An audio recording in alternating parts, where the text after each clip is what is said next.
I stood alone in a sea of flashing cameras and proud families, dressed in my graduation gown, the sun beaming down on my cap as I clutched my diploma with trembling hands. For most people, this was a day of celebration, a day their family came running with flowers and cheers, screaming their name as they walked across the stage. For me, it was just silent. There were hundreds of people around me, but the only thing I could hear was my heart pounding in my ears. I scanned the crowd again, left, right, front row, back seats, hoping, praying that maybe they were just late. Maybe traffic was bad. Maybe they were trying to surprise me. But my phone was still quiet. No missed calls, no texts, no "we're here" selfie from the audience. Just a single Instagram notification that popped up during the ceremony, glowing like a slap in the face. Family picnic day. Nothing better than BBQ and sunshine with the people who matter most, posted by my cousin Layla. There they were.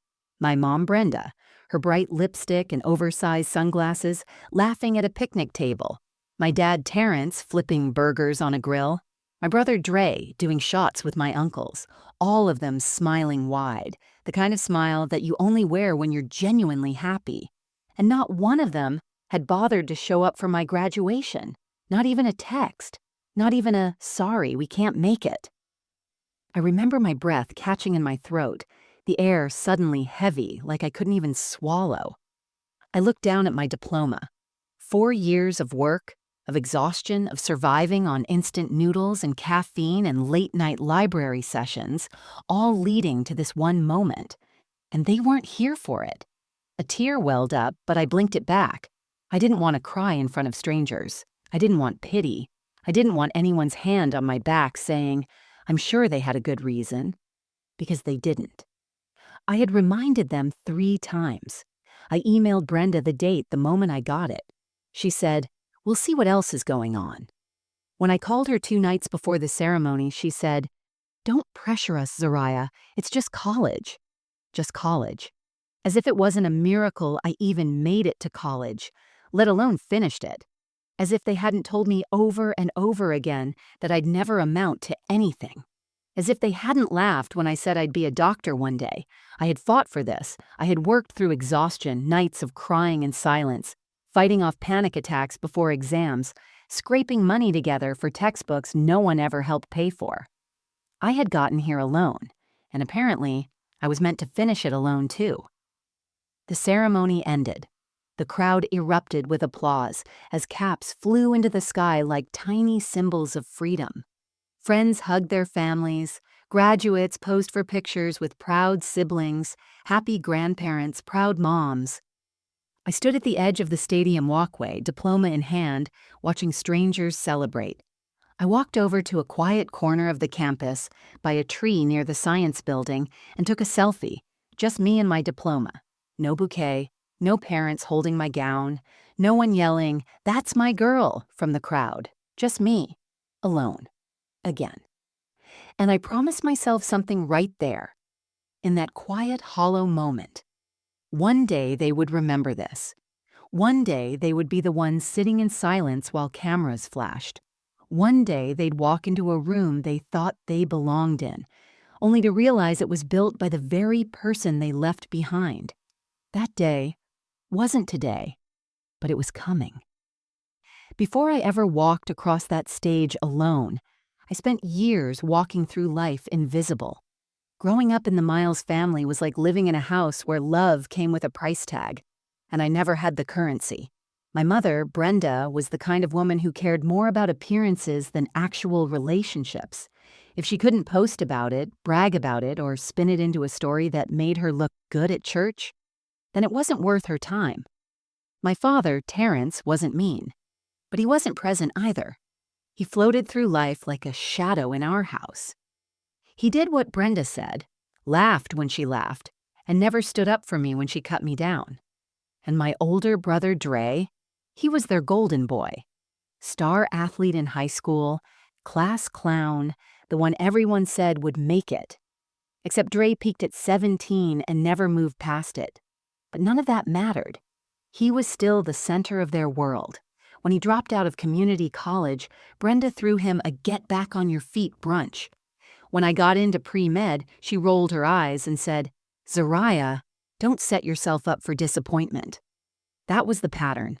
Dre could fail upward and still be praised. I could work until I collapsed and still be told I was doing too much. It wasn't just the lack of support. It was the active discouragement.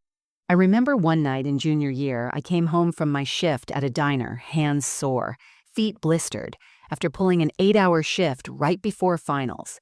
I had 3 exams the next day and I still needed to study. When I got home, Brenda had thrown a dinner party for Layla, my cousin. Layla had just launched a YouTube channel teaching people how to decorate cupcakes. That night, Brenda called her an entrepreneur and toasted her success. I tried to share that I'd just gotten into a summer research program, one that was highly competitive, prestigious, and my ticket into medical school. Brenda cut me off to show Layla's latest Instagram reel. That was the night I realized I was just wallpaper in my own home, always in the background, never the centerpiece. And yet, I kept pushing. I chose a community college because it was all I could afford without help. I took 2 jobs. I applied for every scholarship I could find. I studied between shifts, sometimes under fluorescent lights in a break room that smelled like fry grease. I didn't complain. I didn't ask them for anything. I just kept showing up for my future, if not for them. There was one moment that stands out right before graduation. I had saved up to buy my own cap and gown. I remember holding it up in the living room, smiling, genuinely excited. "It's really happening," I said, just hoping for a moment of shared joy. Brenda barely glanced at it. "Don't wrinkle it," she said. "Also, don't expect us to sit outside in the sun all day. You know your Aunt Layla's barbecue is that same weekend. We already told her we'd be there." I just stood there, holding my gown, feeling my stomach drop. I didn't argue. I didn't beg. I didn't ask her to change her plans. I just nodded, took my gown, and went back to my room. But in my heart, something cracked. Because deep down, I had still hoped that maybe, just maybe, this moment would matter enough to them. That I would matter enough.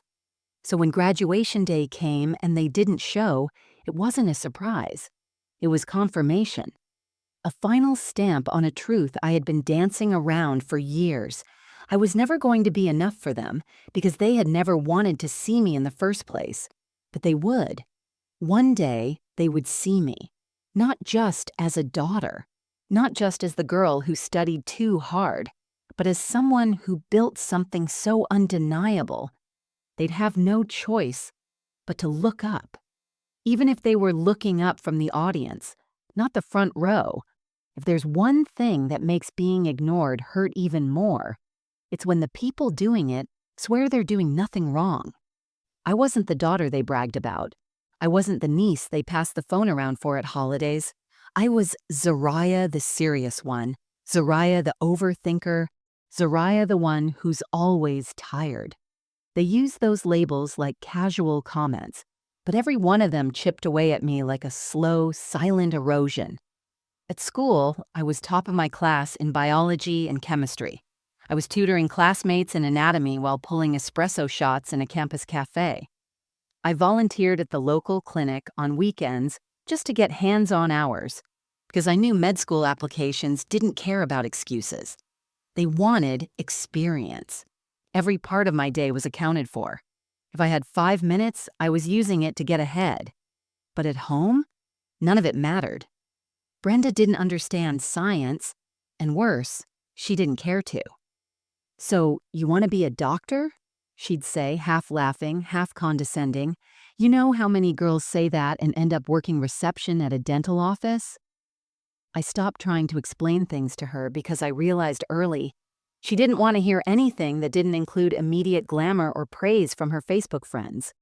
Dre loved to poke fun, too. He'd walk past my bedroom while I was studying and say things like, "Nerd alert," or, "Nobody's handing out medals for getting no sleep, right?" He had this smug way of acting like life would sort itself out for him. He didn't even have a job, But that didn't stop Brenda from babying him, making his plates at dinner and calling him my firstborn king, like he hadn't just spent all day gaming in the basement. And then there was Layla. Layla wasn't cruel, but she never missed a chance to outshine. Her whole personality revolved around being the center of attention. She was the type to throw a launch party for her own birthday vlog or host vision board nights, like she invented ambition.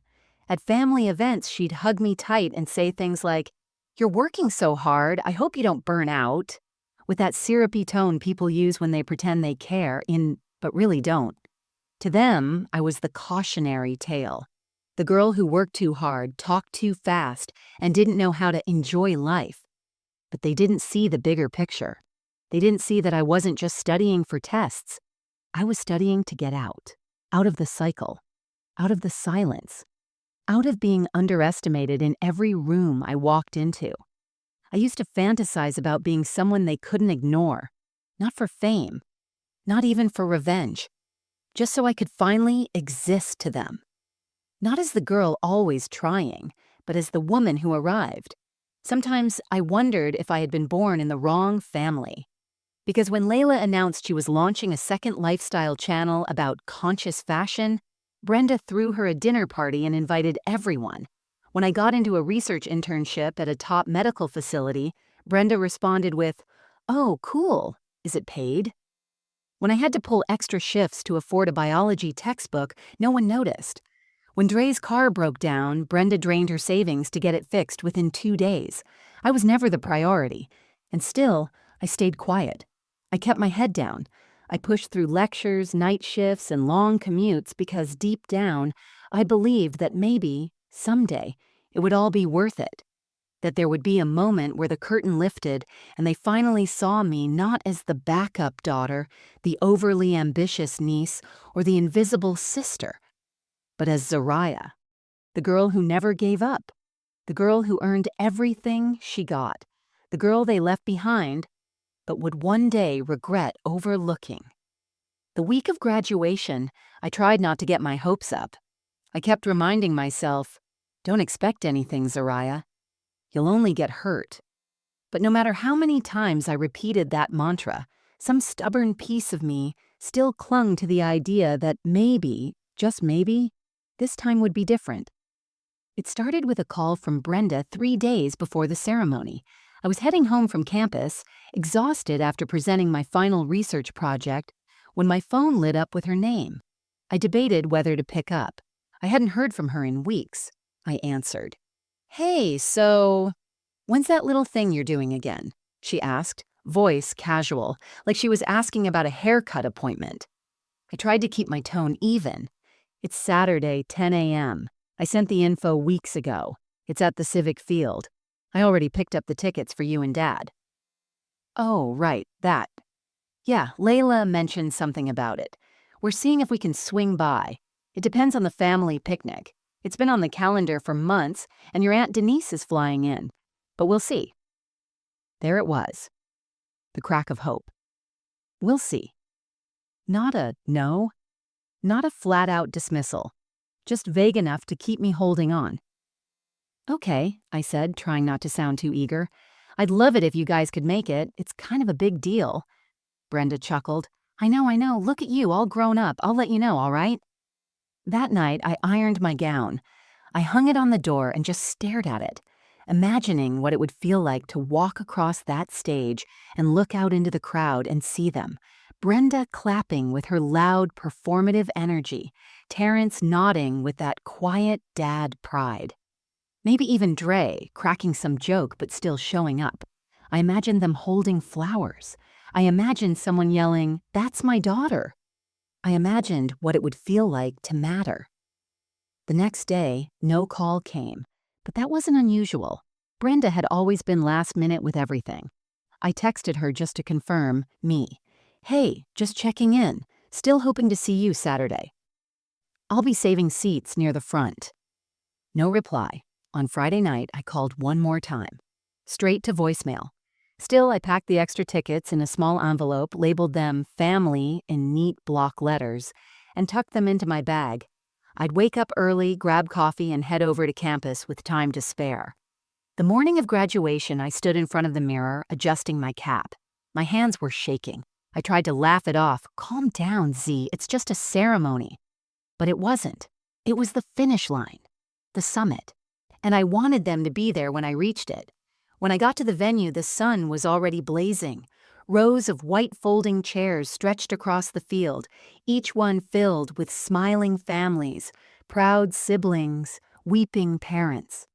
I picked 3 seats in the second row, close enough to see me walk but not too conspicuous, and taped the envelope with their tickets to one of them. People were pouring in. Music played softly through the speakers. The MC welcomed us. Names were being checked off. Cameras were flashing. I kept turning my head toward the entrance, waiting. 5 minutes passed, then 10. Still no sign of them. I checked my phone. Nothing. They're just late, I told myself. Brenda's always late. The ceremony started. Graduates began lining up by last name. When they reached M, I stepped forward. My stomach churned, but I lifted my chin and walked. They called my name, the crowd clapped. But it wasn't for me, not really. It was generic applause. Polite, standard, empty. No cheers from the front row. No camera phones waving in my direction, just strangers. I crossed the stage. I smiled for the photographer. I held my diploma tight. And as I descended the steps, I glanced at the seats I had saved, still empty, still untouched. I took my phone out of my sleeve pocket one last time, just in case. That's when I saw it. Family picnic day. Nothing better than BBQ and sunshine with the people who matter most. A photo from Layla's page. My entire family gathered around a picnic table, smiling, eating, playing cornhole, like it was just another Saturday. Like this wasn't the day I had waited for my entire life. They didn't forget. They didn't get stuck. They didn't miss it by accident. They chose not to come. There's a kind of pain that doesn't scream. It doesn't demand attention or make a scene. It just settles in your chest and gets heavier with every breath. That's how it felt when I realized, without question, that my family didn't just skip my graduation. They replaced me. And they did it with joy. The picture from Layla's Instagram wasn't blurry or vague. It wasn't one of those stories you could interpret as an accident or misunderstanding. It was crystal clear. There was Brenda holding up a glass of lemonade like she was at a 5-star brunch.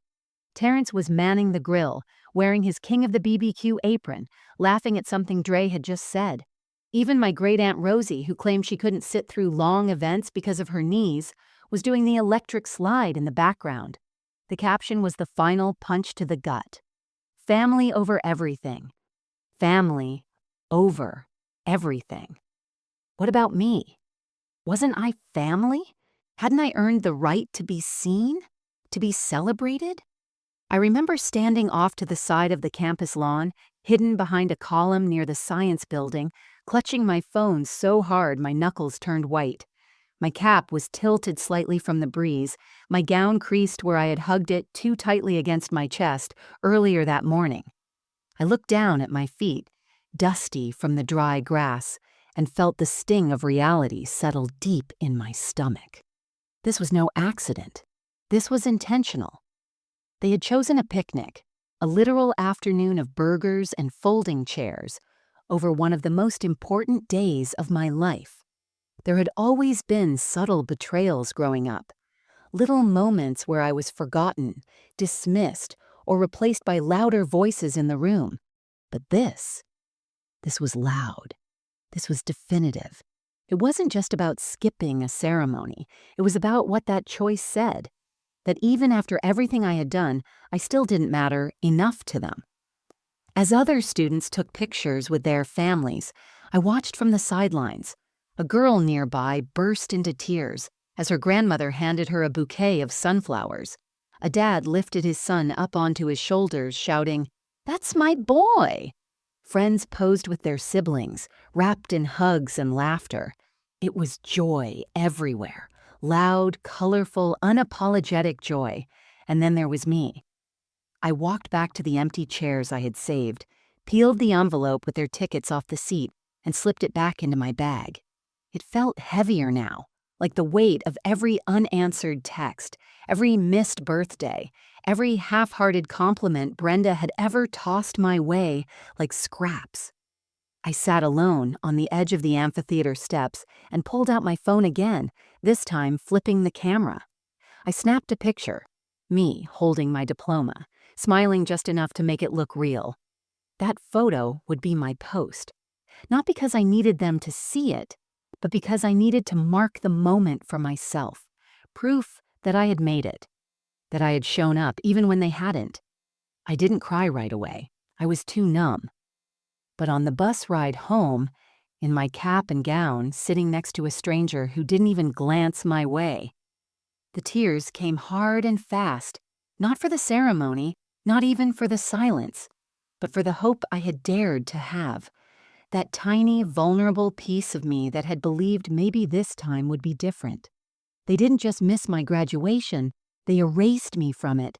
And that kind of betrayal, you don't forget it. You carry it, quietly, tightly, until one day it stops being pain and becomes fuel. And in that moment, somewhere between downtown and my apartment stop, I made a silent vow. One day, I would host an event they couldn't ignore.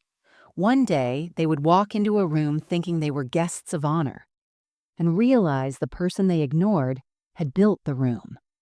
Not for them, but in spite of them. The days after graduation were quiet. Not the peaceful kind of quiet. The kind that echoes. The kind that makes you feel like even the walls are ignoring you. I didn't go home. I didn't even get a message asking when I'd be back. Not from Brenda, not from Terrence, not from Dre. It was like my graduation hadn't even happened. Like I had vanished and no one noticed. Instead, I stayed in my small, overheated studio apartment with peeling paint and a window that didn't open all the way. I put my diploma on the desk, propped up against an empty cereal box, because I didn't have a frame. I stared at it for hours the night I got home. Not with pride, with disbelief. I had done it, despite everything, despite no support, no guidance, no cheering section, no help with tuition or books, or even a ride to campus. I had walked that stage, looked out at an empty row and kept walking anyway. But it didn't feel like victory. It felt like abandonment. I didn't answer texts from classmates asking where I went after the ceremony. I ignored my professor's emails congratulating me. I just shut down. There's something deeply lonely about accomplishing something huge when there's no one there to see it. You start to question if it even mattered. If you matter, I slept too much and ate too little. I pulled the curtains closed and didn't open them for 3 days. The cap and gown, which I had so carefully steamed and folded, lay crumpled on the floor next to my bed. My phone buzzed once.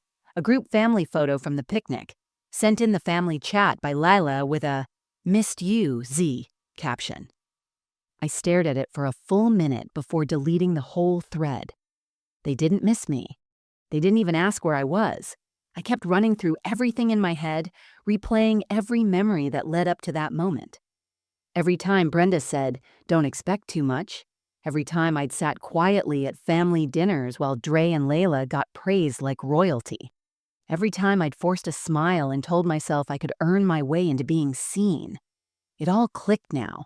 They never saw me because they never wanted to. And that truth hurt more than any insult could have. So I stopped trying to be seen.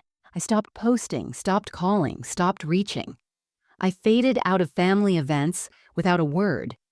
Brenda tried to tag me in a birthday collage a month later. I untagged myself and left it unread. No one followed up. The silence was confirmation. They had moved on. And now, so would I. But in that quiet, something unexpected started to grow. Not revenge, not anger, resolve.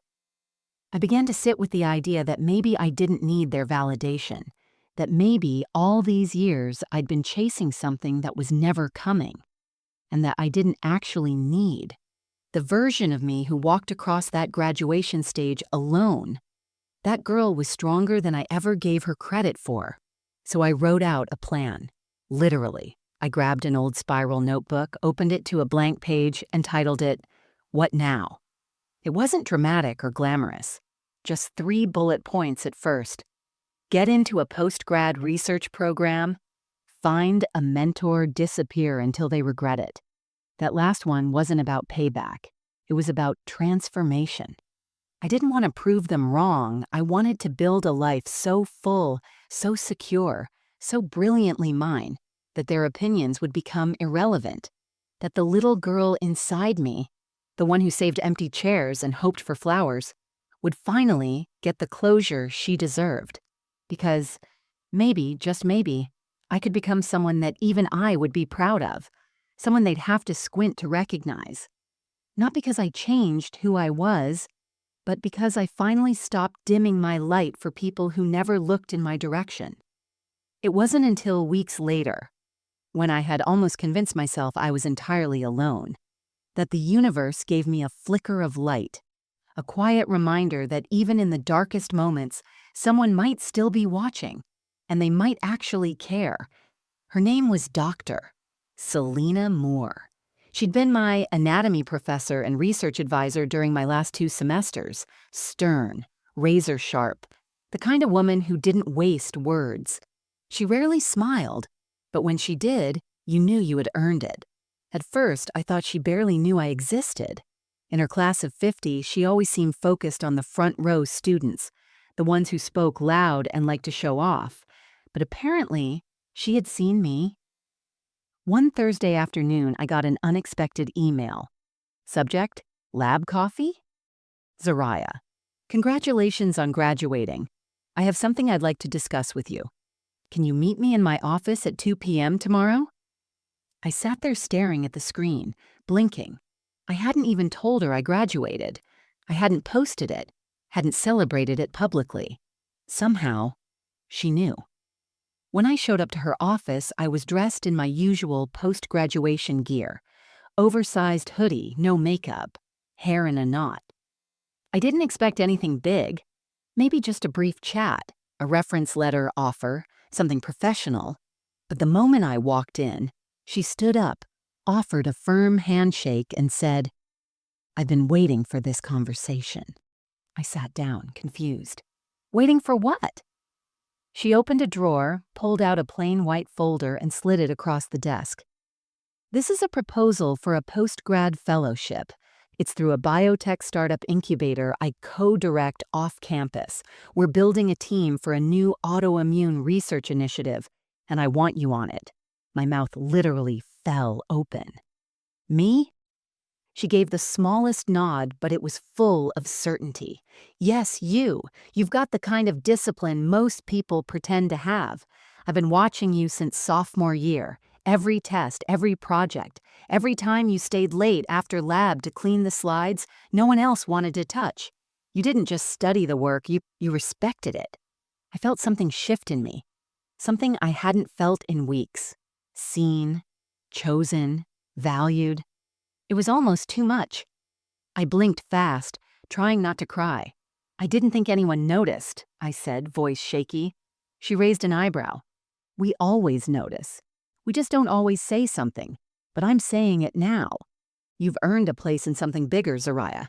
You just have to say yes." The folder contained a full-year paid research fellowship with a modest stipend and access to some of the top scientists in the state. It was everything I had dreamed of and more. A way out, a way forward, a way to build something that no one could take from me.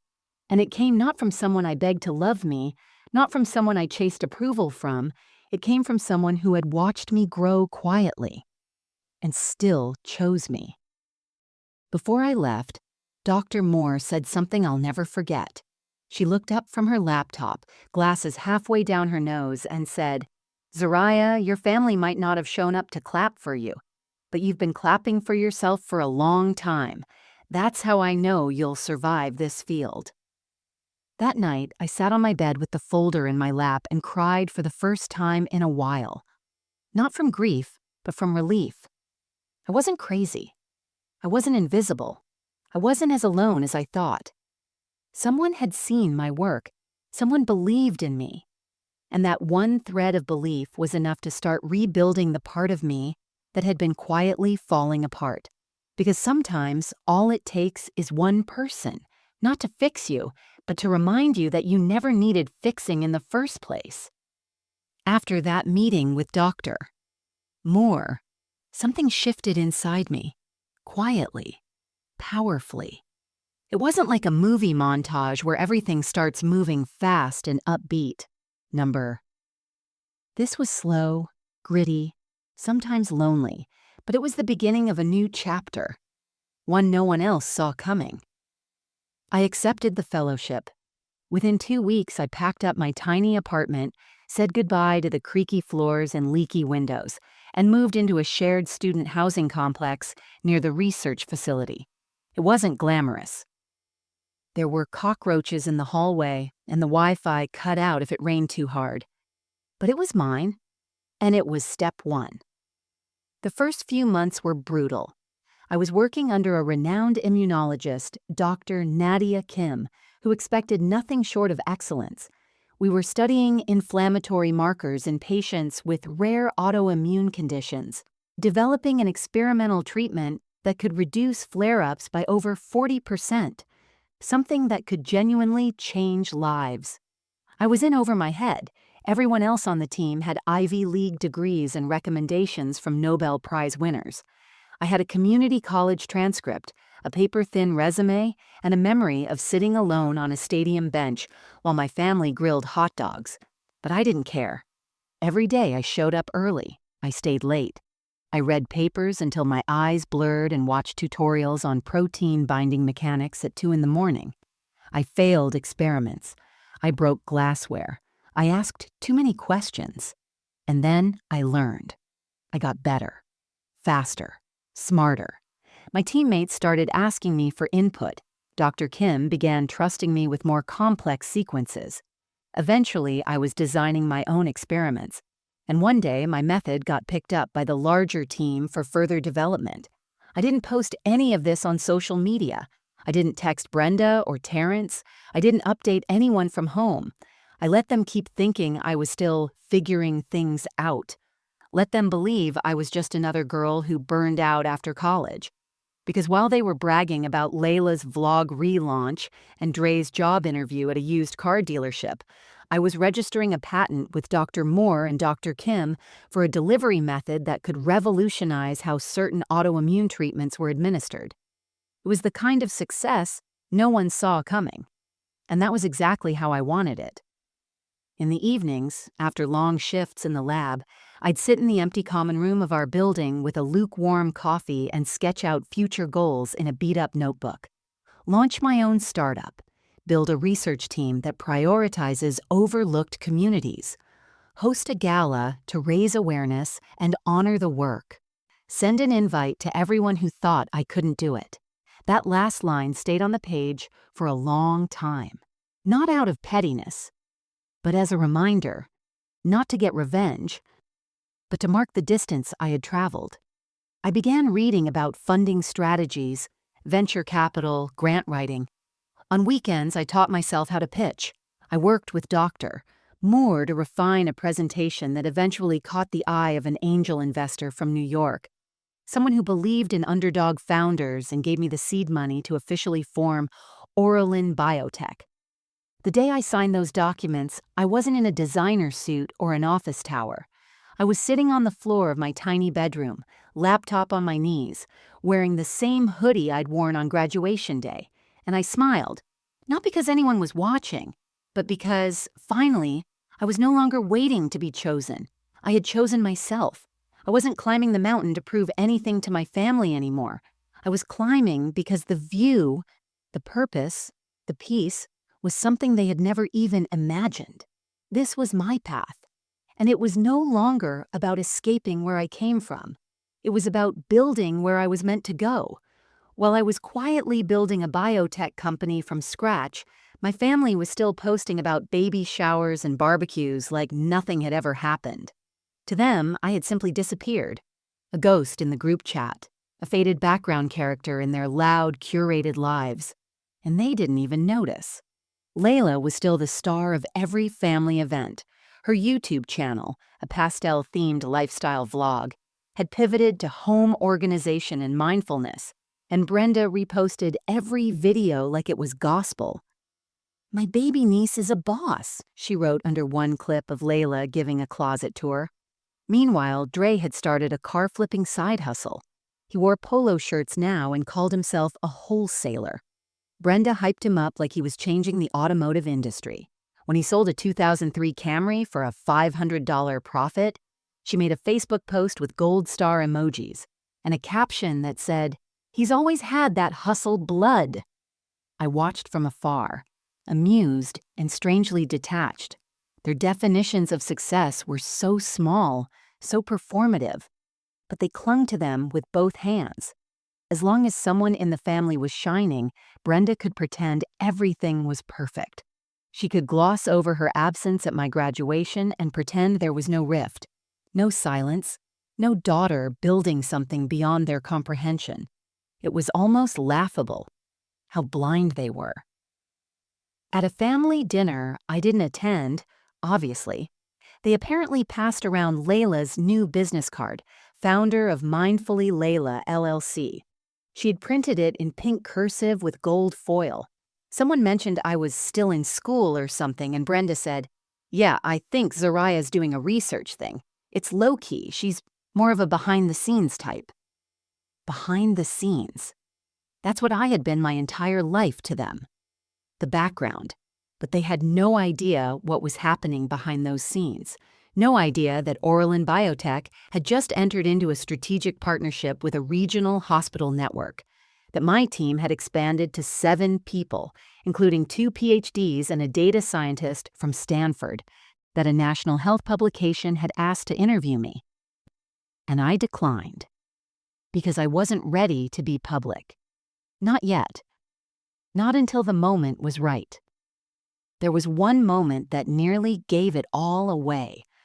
Brenda texted me for the first time in almost a year. It was short. Brenda: "Hey, your cousin Jared is having a graduation party next weekend. You coming?" No how are you. No acknowledgement of mine. Just another family event. Another opportunity to gather around someone else's spotlight. I stared at the message and typed out a dozen different responses before settling on none. I just left it unread.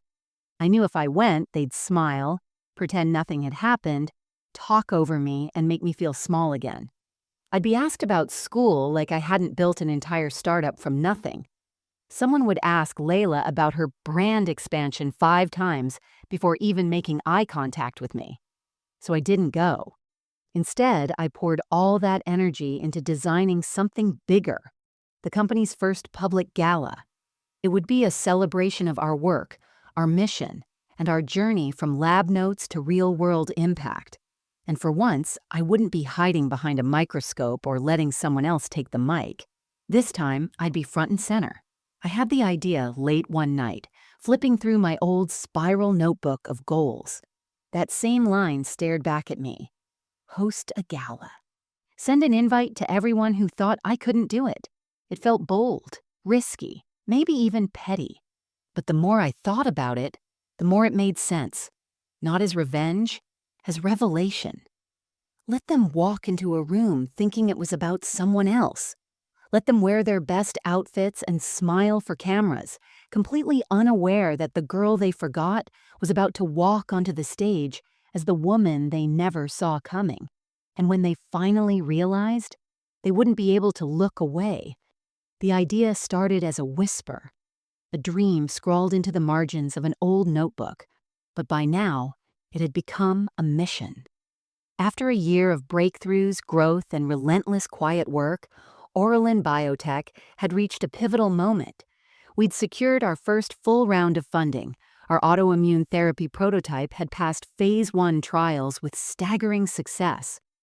What started in a shared lab space with borrowed equipment was now a legitimate company backed by respected names in the medical community. Dr. Moore, now my co-founder, sat across from me in our glass-walled office one afternoon as I pitched her the concept, a gala, something elegant, professional, grand. "Think donor showcase meets press event," I said. "We present our results. We honor our team. We position ourselves not just as scientists, but as leaders." She nodded slowly. You've earned this. She didn't question me when I said I wanted to host it myself, that I wanted my name on the banner, that it was time. For so long, I had shied away from attention. I thought if I just worked hard enough, the world would eventually recognize me. But this time, I wasn't waiting to be seen. I was stepping into the spotlight on my own terms. We booked the Rosemont Pavilion, a sleek modern venue with floor-to-ceiling windows and a rooftop garden overlooking the city skyline. It was everything I never had: bold, bright, unforgettable, a place no one could walk into and not remember. I hired a team to design the branding. Orlin Biotech presents the Founders Gala, celebrating innovation, compassion, and legacy. And beneath that, in elegant serif font, honoring Dr. Zariah R. Miles. Seeing my name like that on the mock-up stopped me cold. It wasn't just a title, it was the story behind it. Every tear, every ignored birthday, every silent graduation walk, it was proof. Not just to them, but to me. The guest list was carefully curated. Investors, medical board members, key collaborators, media outlets, and then I added one more category: personal guests. I sent the invitation to Brenda's house. It was a thick ivory envelope with gold lettering sealed in wax. No clues, no explanation. Just, you are cordially invited to a private celebration of medical innovation and leadership. Formal attire required. Venue: Rosemont Pavilion. Please arrive promptly by 7 p.m. I sent one to Terrence too. And Dre, Evan, Layla. Because this wasn't about begging them to show up anymore. It was about letting them walk in with all their expectations and watching them crash. I imagined Brenda, glammed up in one of her best dresses, thinking this was some high-end party for someone she probably knew, maybe connected to Layla's circle, or a business Dre was trying to impress.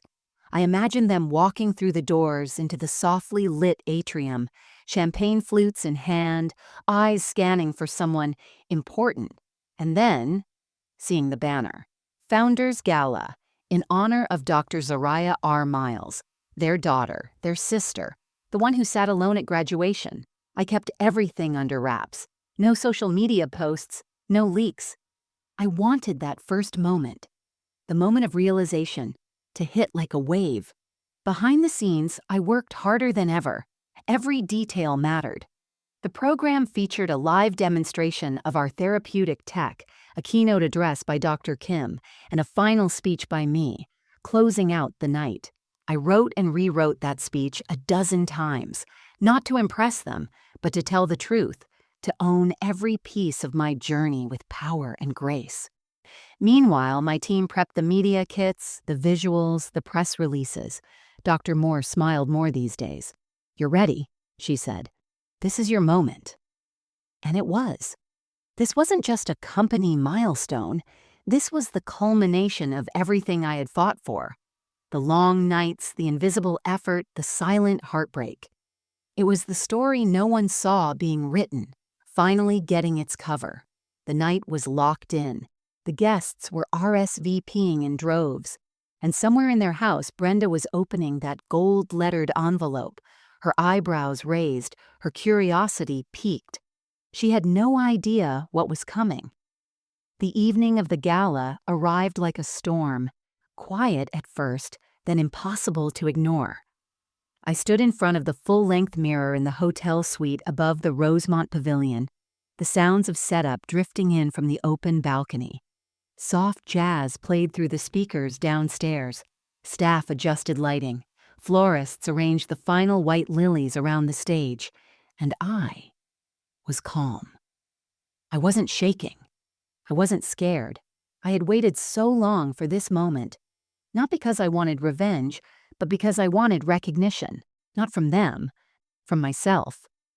My gown was ivory silk with a structured neckline and a subtle metallic shimmer that caught the light when I moved. Minimalist, powerful, not the kind of thing Brenda would have picked, which made it perfect. I wore my natural curls pinned into a soft bun, and around my neck, the only accessory I needed, a a silver pendant gifted by Dr. Moore the day I signed Oralin Biotech into existence. It read, "Build what they can't destroy." At 6:45 p.m., I took the private elevator down to the reception hall. Guests had begun arriving. Researchers, doctors, donors, journalists. I greeted each one graciously. I was no longer the girl hiding behind microscopes. I was Dr. Zariah R. Miles, founder and CEO of a medical research company that had developed a therapy that might save lives. And tonight, that name would ring loud. At 7:08 p.m., I saw them. They entered just like I imagined, dressed to impress, scanning the crowd with smug curiosity. Brenda wore an emerald green evening gown with a plunging neckline and heels too high for comfort. Terrence walked slightly behind her, his suit a size too large, his eyes darting around. Dre was on his phone, barely paying attention, and Layla, in full influencer mode, was filming a TikTok in front of the flower wall. They didn't see me. Not yet. Their expressions were the same as always. Entitled, unimpressed, assuming the best seat in the house was theirs by birthright. Brenda looked around like she owned the place, then leaned into Dr. I could read her lips even from across the room. This must be a political fundraiser or something. Weird they invited us. And then it happened. A ripple through the room. The lights shifted. The music paused. Cameras began flashing, and a massive LED screen lit up at the back of the room, unveiling the centerpiece banner of the night, Oralin Biotech Founders Gala. In honor of Dr. Zariah R. Miles, spotlights swirled toward the stage.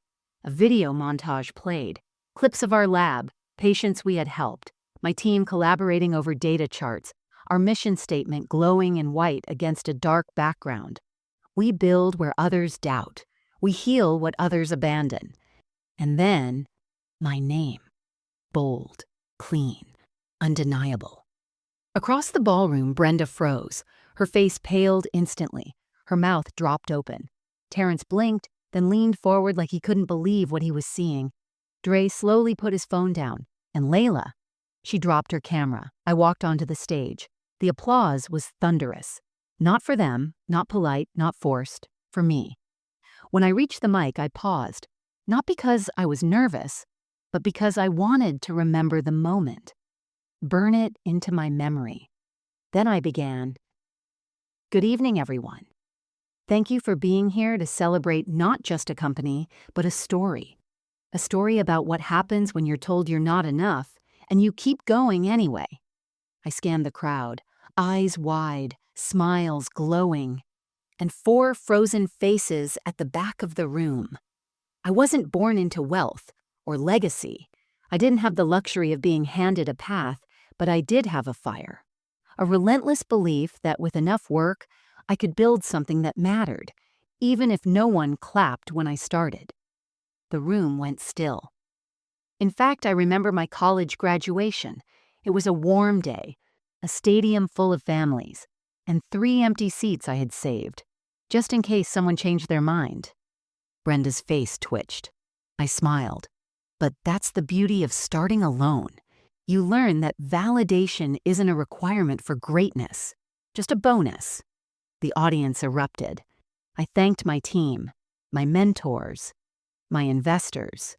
I spoke of the science, the vision, the future, and I closed with a line that had once lived in the margins of my notebook. Tonight isn't about proving anyone wrong. It's about proving that I was always right to believe in myself, even when no one else did. As I stepped off the stage, people stood and clapped. Dr. Moore hugged me tightly. Colleagues patted my back. A reporter asked for an interview. And across the room, my family, the same people who once laughed at my ambition, stood in stunned silence, watching a woman they didn't recognize anymore. They had come expecting a party. They walked into a legacy, and I didn't need them to say a word, because the banner hanging above them had already said enough. I watched them from across the room. Brenda stood like a statue, her manicured fingers gripping the stem of her untouched champagne glass. Her eyes didn't blink. Her mouth stayed slightly open, the same way it used to whenever someone said something she didn't understand but was too proud to admit. Except this time, it wasn't confusion, it was disbelief. Because no matter how hard she tried, she couldn't spin what she was seeing. She was surrounded by people clapping for the daughter she had once ignored, the daughter she left behind for hamburgers and paper plates. Terrence looked around nervously, like he was trying to piece together how this all happened without them knowing. He kept adjusting his tie, sweat forming at his temples. He nudged Brenda and whispered something, but she didn't respond. Her eyes were locked on me as if she was trying to decide whether to smile or run. Dre scrolled through his phone in frantic, jerky motions, searching Oralin Biotech on Google. I could tell by his face when it hit him. The search results spoke louder than I ever could. Company valuation, clinical trial success, featured interviews, accolades, partnerships, and Layla was the only one who tried to play it cool. She picked her phone up off the floor, straightened her posture, and struck a quick selfie near the flower wall, her usual smile back on. But when she tried to upload it with the caption, "At an exclusive industry event," someone from the media team politely asked her to move. The photo area was now reserved for the keynote speaker, me. She moved, humiliated, quietly. That was the moment the shift happened. For the first time in my life, I wasn't the one shrinking. They were. It wasn't because I said anything cruel. It wasn't because I threw their absence in their faces. It was because I didn't have to. The silence between us said it all.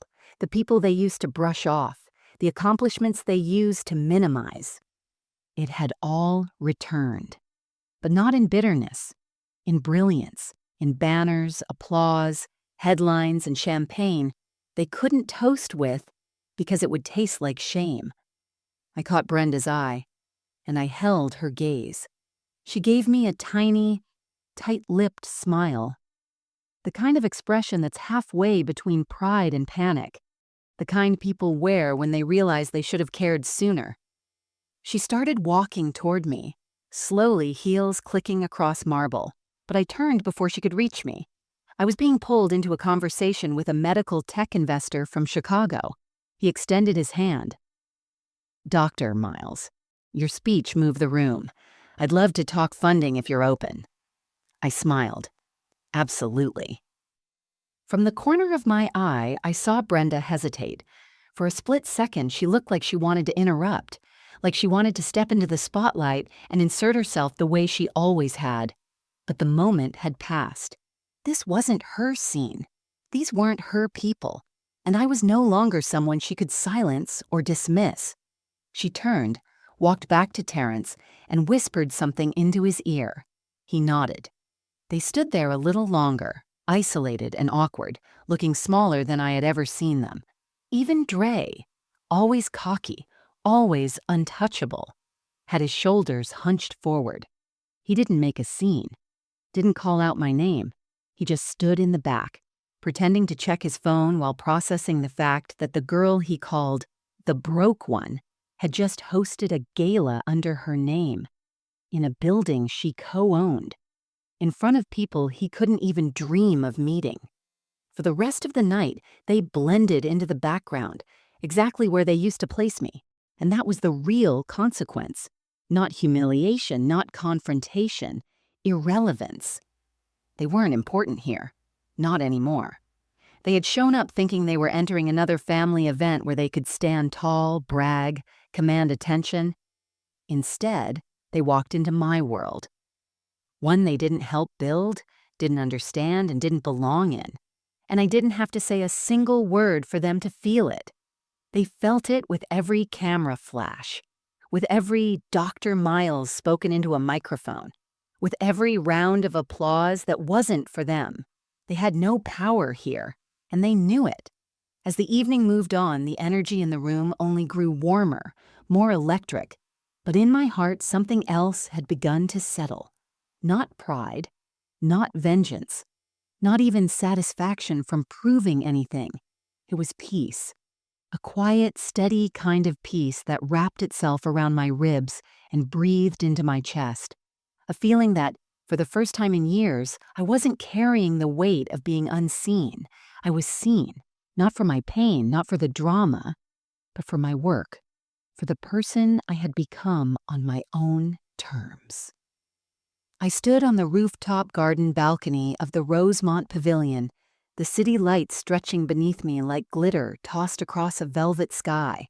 The air was cool, clean, full of laughter from inside. Jazz music floated upward from the reception hall below. I held a flute of sparkling cider in my hand, not because I was celebrating in the traditional sense, but because I was acknowledging something sacred. I had made it through, not around them, through them, through the years of silence, of dismissal, of being the forgotten daughter, through every holiday where I was background noise, through the loneliness of late-night study sessions, the sting of unanswered texts, the quiet walk across that graduation stage, through the aching need for someone, anyone, to say, "I see you." I had needed that voice for so long, but now I realized that voice was always meant to be mine. Inside, I could hear Dr. Moore telling a group of donors how my methods had changed the way they approached treatment algorithms. I saw members of my team, who had become like family, dancing together, clinking glasses, beaming. No one asked about my brother. No one mentioned Layla. No one wondered where Brenda was. Because this night, this moment, wasn't about them. It was about me finally stepping into the space I had always deserved to stand in, and doing it without bitterness. Because here's what no one ever tells you: the real victory isn't revenge, it's release. I didn't need Brenda's apology. I didn't need Terrence to suddenly become a real father. I didn't need Dre to say I was wrong. Because waiting for those things kept me tethered to a version of myself I had already outgrown. Tonight, I wasn't that girl anymore. I was a woman who had built something extraordinary. Not to prove a point, but to fulfill a promise I made to myself on the day they didn't show up. The promise that I would never let their inability to see my worth define how I saw myself. I took a deep breath and looked up at the sky, the stars faint but steady above the skyline. I whispered 2 words, not out loud, just enough to feel them pulse through my bones. I'm free, and I was. Free from the chase, free from the ache, free from needing to be chosen by people who were never meant to hold my story with care. I didn't walk back into the ballroom with a swagger. I didn't scan the room for their reactions. I walked back in with a smile, because my life, my legacy, was no longer tied to their approval. And in that realization, I found something far greater than applause. I found myself. The night was beginning to wind down. The music had softened to a slow instrumental hum. The rooftop lanterns now glowing amber, casting delicate shadows across the garden floor. Some guests had begun to leave, offering hugs and handshakes and praise. The energy in the room was calm now, no longer buzzing, but warm. Settled.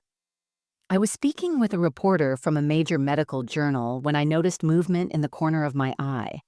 A familiar figure, hesitant, lingering near the edge of the room like someone trying to decide whether they were welcome. It was Terrence. Not Brenda, not Doctor, just him. He stood there for a moment before slowly making his way toward me. His steps were unsure, like he wasn't certain he had the right. And to be honest, I wasn't sure either. But I didn't walk away. When he reached me, he didn't smile, didn't crack a joke, didn't look for the spotlight like Brenda always did. He just stood still, quiet, eyes a little damp, lips pressed together like he was trying to hold something back. "Zariah," he said softly. I raised my eyebrows, waiting. He glanced around, then lowered his voice. I didn't know. About all of this. About you." I didn't say anything. He swallowed hard.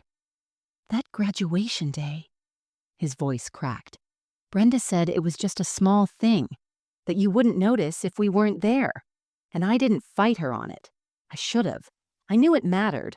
I just didn't know how much. Still, I said nothing, because there wasn't a right response.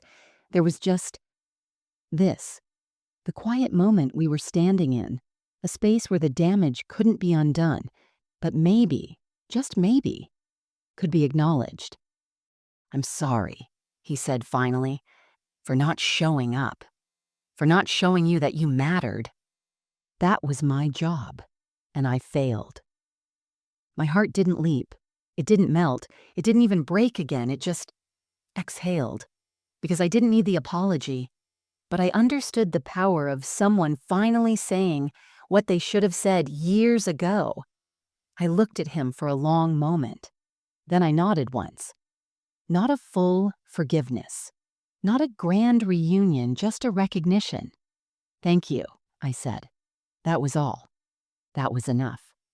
He seemed to understand that. He didn't ask for a photo. He didn't ask for credit. He didn't ask me to explain my success or share the moment with him. He just stepped back, turned around, and walked away. And I let him.